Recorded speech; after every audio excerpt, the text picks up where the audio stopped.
امام اعظم ابو حنیفہ رحمۃ اللہ علیہ کی حکمت کا واقعہ۔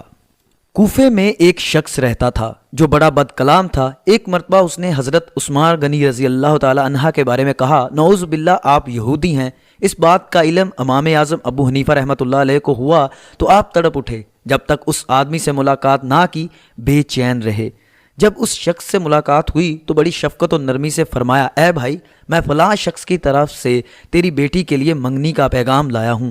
وہ آدمی بڑی صفات کا مالک ہے، حافظ قرآن ہے، دولت سے مالا مال ہے، سخاوت میں بے مثال اور متقی ہے، رات نوافل میں گزارتا ہے۔ اس شخص نے یہ سن کر جواب دیا، ایسا انسان نہ صرف میری بیٹی کے لیے بلکہ ہمارے پورے خاندان کے لیے سعادت ہے۔ پھر حضرت امام صاحب نے فرمایا، لیکن مذہباً وہ یہودی ہے۔ اس پر اس شخص نے کہا، آپ کیا چاہتے ہیں میں اپنی بیٹی ایک یہودی کے حوالے کر دوں؟ یہ کیسے ممکن ہے؟ تب امام صاحب نے فرمایا، اگر تم اپنی ایک بیٹی کسی یہودی کو نہیں دینا چاہتے تو نبی پاک صلی اللہ علیہ وآلہ وسلم نے اپنی 2 صاحبزادیاں یہودی کے نکاح میں کیسے دے دیں؟ یہ سن کر اس کا سر ندامت سے جھک گیا، اپنے کیے پر نادم ہوا، اپنی زبان سے یہ کہنے لگا، حکمت ہو تو ایسی۔ اس کے بعد اس نے توبہ کر لی۔